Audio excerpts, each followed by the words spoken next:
Đây, chào anh em nhá. Hôm nay chủ nhật trung thu muộn. Đây là nướng cái này cái gì nhỉ? Đuôi lợn à? Đuôi lợn rừng. Đuôi lợn rừng. Đây anh em mình làm cái đuôi lợn rừng. Đấy, ngon không? Rất là ngon luôn.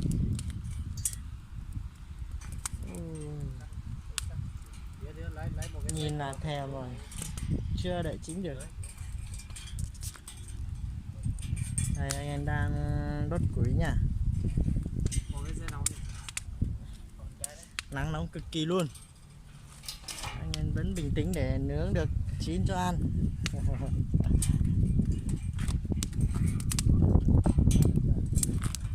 Này xem này. Ui giời, ngon thế nhỉ.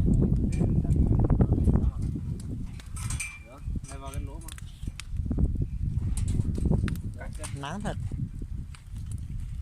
Em đập vào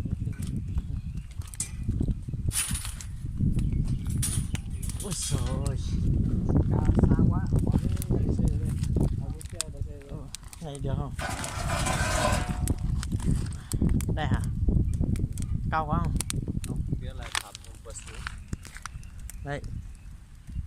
Để nguyên cái đùi lợn rừng nhá.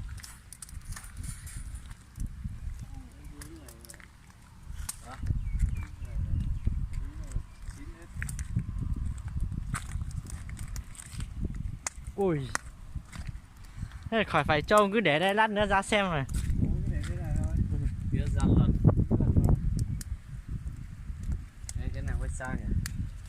Giá này một tí để sơn nó nước. Cực kỳ ngon luôn. Tí mà nếu mà ở phía mà lửa mà bắt đầu hết cháy con thắm ấy, đào vào đến từ này là với cái này là ok. Không. Đây. Ở đây có một cành rồi. Đào phát là vừa ok luôn. Hay lấy thêm cành nữa. Ủa? Đây này. Tính nó than rồi đấy đặt kéo tần cái kia nó cho cái này đặt vào giữa đống lửa nó đặt cái con lợn này. Ôi, cái này vào đấy. Bây giờ tầng 2 lát nó bỏ tầng dưới. Ừ. Đặt vào cái đấy còn nhưng mà hắn vướng đặt dọc này kiểu này hơi rộng nguy hiểm. Rồi. Rồi đấy. Ô. Cái để đây đi. Lửa này mẹ đéo cần phải trông. Tí ra nóng chín dần. Để anh em về nghỉ ngơi. Máy để gọi rượu đây. Anh em về nghỉ ngơi lát nữa chín là ra lấy về ăn thôi.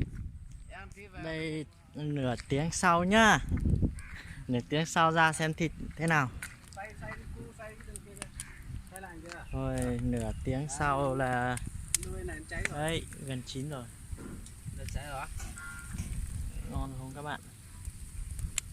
Cháy hết rồi, ngon các bạn. Nửa tiếng sau này thợ nướng, thợ quay đùi gà.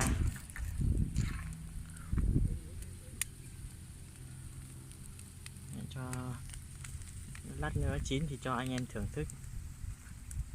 Bây giờ là đang nướng. Đây là nướng tầm hơn tiếng rồi đấy. Quay tiếng là được tầm này. Đây nguyên cái chân gà lợn rừng, chân lợn rừng.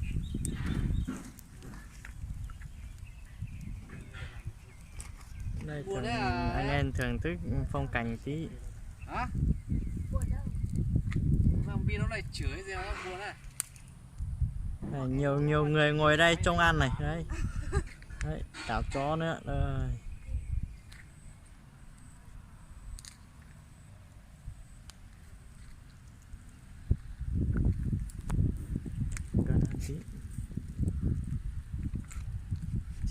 Sắp được ăn rồi. Đấy nhá. Bây giờ là chín rồi. Anh em mình ra lấy ra chém thôi. Đây vừa nãy nướng trời nắng, bây giờ trời tối luôn này. Đó.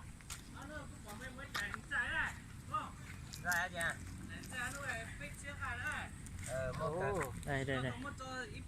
Cái nào không chiên mình để lên trên mấy rồi. Ra xe nè. Ra xe Như là chưa chín mấy anh em ạ. chưa chín mấy đây.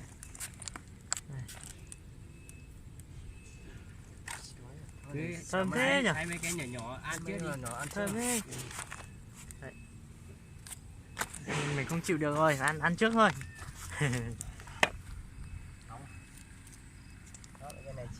Đây. Ôi ngon cực luôn. Ăn được. Ăn này mới ngọt. Đấy. Ăn thử miếng chứ à? Đây. Ngon không? Ngon. Tuyệt vời luôn. Thì lợn rừng không ngon á. Lợn rừng mà không ngon. Giò ngon thật.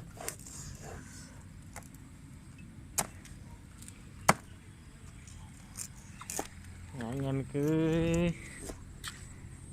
tự nhiên nha.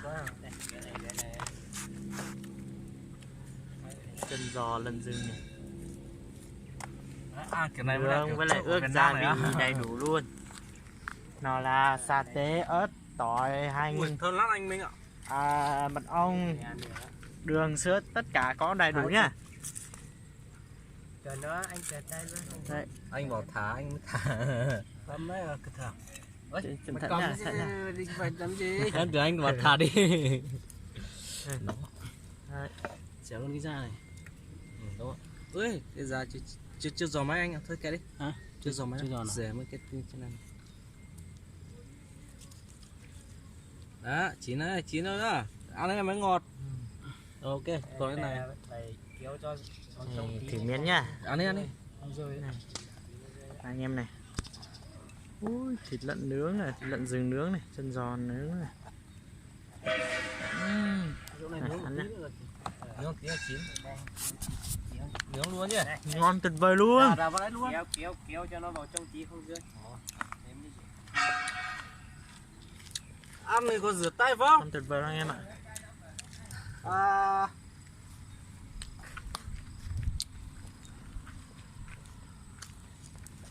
Em của anh Minh đào vào. Vẫn còn phần chưa chín này là anh em mình cho vào nướng tiếp. Đây. 2 chai luôn. Rượu chưa đến à? Bà tôi hay gọi. Bà mấy giờ lên? 5 giờ. Đấy để mẹ chân thòng gần chín chân. Rồi, ra mà.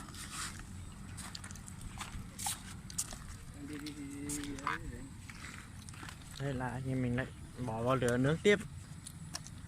Hay là gọt cái ngoài mặt ngoài đi. Đưa con dao đi. Thôi được rồi. Ở đây Kéo luôn. Đấy.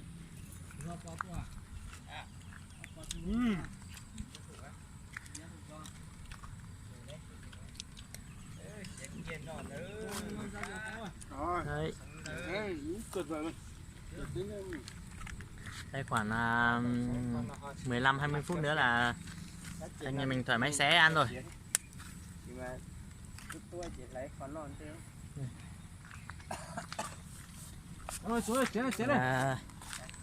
Cắt được một nửa. Đây, chín giòn lắm rồi. Ôi, ngon lắm. Để rót rượu thôi. Đây, anh em mình bắt đầu ngồi thôi. Đấy nha, mời bà con anh em cùng ăn nha. Vơi. Cái lá chú này kia vợ, ra lại cái. Đây. Bây giờ anh em mình làm nốt cái đùi còn lại mà vừa nãy mình bảo chưa chín và vào nướng lại. Bây giờ anh em mình làm nốt nhá. Em đặt vào cái ấy rồi nhé. Đặt vào bếp. Anh mà phải khó khăn đến bao nhiêu đi lấy được cái bàn này lá chuối kìa đi. Đây. Cái đó cứ để đây, sẽ ra từ miếng một, tiếng mình lại đào vào. Chặt hết đi. Không nó hết mùi không ngon. Không về nữa.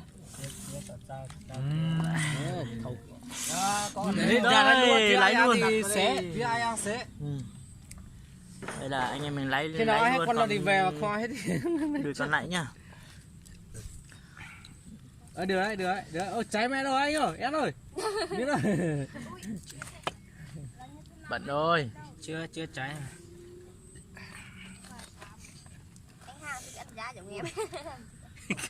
Đây. Ba giống nó chỉ to. Mình làm nốt cái này là anh em mình cũng chuẩn bị nghỉ nhá. Thông báo anh em mình như vậy. Đấy. Bây giờ nãy nướng là trời nắng, bây giờ ăn là trời tối rồi. Đúng rồi. Đây phong cảnh cũng cực kỳ đẹp luôn. Ôi ai cẩu cả đúng. Đây nha. Thế là hết nhá, hết một buổi là nướng thịt đời út thì ngon luôn. Ngon ơi là ngon luôn, ăn đi. Hẹn gặp lại anh em cái clip lần sau nhá. Lần sau mình sẽ nướng luôn một con, chưa có phải nướng một đùi nhân vậy nhá.